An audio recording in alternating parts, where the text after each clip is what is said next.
हर घर की कहानियाँ टीवी।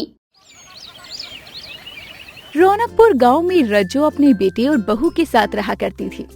रज्जो के पति यानी गांव के मुखिया दामोदर का कुछ समय पहले ही देहांत हुआ था और उसके बाद से रज्जो अपने पति की मुखिया की गद्दी को संभाल रही थी। गांव में किसी भी तरह की समस्या आती तो गांव वाले रज्जो के ही पास जाया करते। अरे बहू, लगता है तेरी माँ ने तुझे अच्छे से काम धंधा नहीं सिखाया है। एक तो मेरे नालायक बेटे ने तुझसे ब्याह कर लिया और तू है कि घर के काम काज भी नहीं जानती। भगवान झूठ ना बुलाए माँ जी, मैं तो पहले ही कह रही थी, काम की न काज की, दुश्मन अनाज की। अरे ये तो किसी काम की नहीं है। अरे छुटकी बहुरिया, थोड़ा चाय बना दे, बाहर बहुत सारे लोग आए हुए हैं। अरे माँ जी, आज तो मेरे घुटनों में बहुत दर्द है। अरे चंदा, तुम्हें चाय बना दो ना। जब से चंदा आई है तेरी तो बीमारियां ही खत्म नहीं हो रही और कुछ ज्यादा ही बढ़ गई है। रज्जो के बेटे विनोद ने चंदा से शादी की थी। विनोद की पत्नी का काफी समय पहले देहांत हो गया था। इसके बाद विनोद ने चंदा से शादी की थी। चंदा पास के गांव की ही थी, लेकिन चंदा जब रज्जो के घर आती है तो रज्जो उससे बहुत काम करवाती है। साथ में चंदा की छोटी बहू राधा भी चंदा से खूब काम करवाती थी, लेकिन बेचारी चंदा सारा काम चुपचाप किया करती। एक रोज सुबह सुबह चंदा अपने पति विनोद के साथ कहीं जा रही होती है। अरे विनोद, इसको लेकर सुबह सुबह कहाँ चल दिया? घर में कम काम पड़े हैं क्या? तुझे पता नहीं? बस माँ, इसे इसके मैके लेकर जा रहा हूँ। इसकी माँ की तबीयत बहुत खराब है और घर पर कोई है भी नहीं। अरे रे, मुझे सुनकर बहुत दुख हुआ, लेकिन वो क्या है ना, अगर इसकी माँ को बार बार इसे घर बुलाना ही था तो इसकी शादी करके इसे पराया ही क्यों किया? माँ, बस आज भर जाने दो, 2-3 दिन में मैं इसे वापस ले आऊंगा। वैसे तो माँ जी, आप मुझे 6 महीने साल भर में एक बार मायके जाने देती है। अब आप जेठ जी से कुछ क्यों नहीं कहती, जो हर सप्ताह अपनी पत्नी को लेकर ससुराल घुमाते हैं?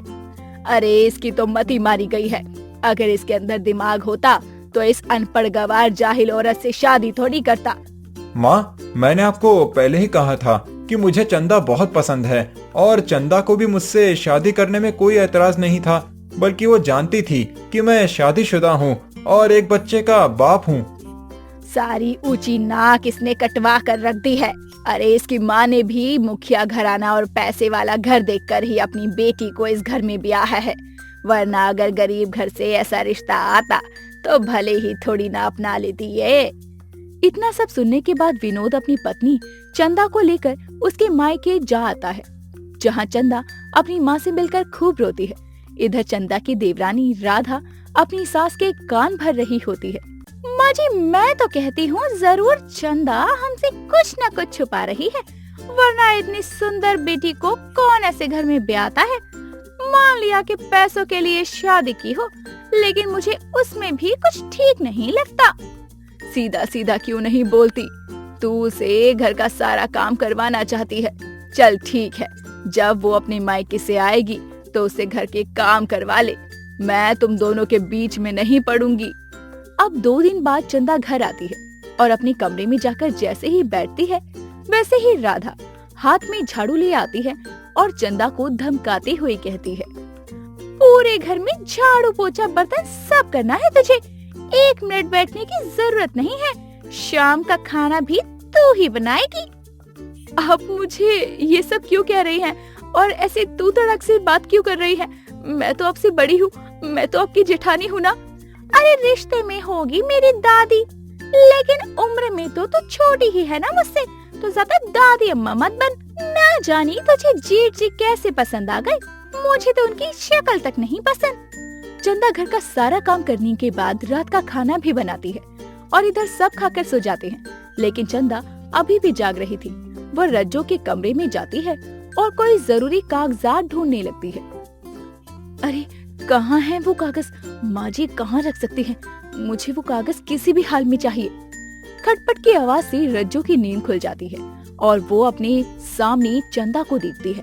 तभी वो चंदा से कहती है, अरे बहू, इतनी रात मेरे कमरे में क्या ढूंढ रही है? कहीं तू चोरी करने तो नहीं आई ना? नहीं नहीं माँ जी, वो बस मैं ये पानी का ग्लास रखने आई थी, कहीं रात में आप उठी और आपको पानी ना मिला तो।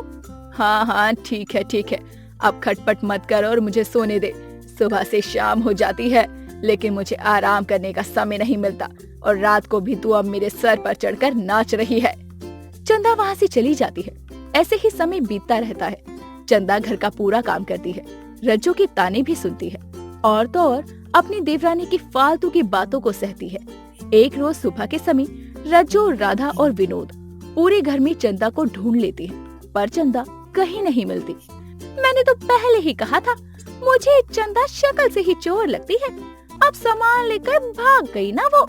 अरे सत्यानाश हो उस कुलक्षणी करमजली का। इस लड़के को कहा था कि शादी ब्याह के चक्कर में मत पड़, एक बेटा हो गया, लेकिन इससे भी कहाँ ही संतोष था। पहले आप लोग ये तो पता कर लो कि वो कहीं गई है या आपके घर से कुछ गायब भी हुआ है या नहीं। बिना मतलब इल्जाम लगाए जा रहे हो चंदा पर। अरे मेरा मुंह क्या देख रहा है, जाकर ढूंढ कहाँ गई वो। सभी ये बातें कर रहे थे, तभी पुलिस के साथ चंदा काले कोट में आती है। मेरे पास सारे सबूत है, बाकी काम मैं देख लूंगी, अरेस्ट कर लीजिए इनको। अरे बाप रे, ये तो वकील साहिबा निकली, लेकिन ये हमारे घर में करने के आई थी, और पुलिस क्यों आई है हमारे घर? ये सब क्या है चंदा? कहीं तुम किसी ड्रामे में भाग तो नहीं ले रही? वैसे तुम इन कपड़ों में अच्छी लग रही हो। अरे चुप कर जा, ये पुलिस वाला असली है। तेरी पत्नी नौटंकी कर रही है या नहीं, इसका तो मुझे मालूम नहीं। अरे जेठानी जी बताइए ना, किसी नाटक में भाग लिया है क्या? और ये क्या काले कोट में घूम रही हैं आप? अरे राधा, तुमसे तो आप पर आ गई अब तुम। चंदा से सीधा जेठानी जी। क्यों, क्या हुआ? अब डर लग रहा है तुम्हें? अरे नहीं जेठानी जी, माँ जी जो बोलती थी मैं तो बस वही करती थी। वैसे बताइए तो, आपने ये काला कोट क्यों पहना है? माँ जी, आपको याद है कुछ महीने पहले एक किसान ने आत्महत्या कर ली थी। बरगद के पेड़ के पास उसका शव लटका मिला था, जहाँ आप पंचायत बैठाती थी। तुम कहना क्या चाहती हो? उससे मेरा क्या लेना देना? तू उसकी बात क्यों कर रही है? वो क्या तेरा कोई रिश्तेदार लगता था?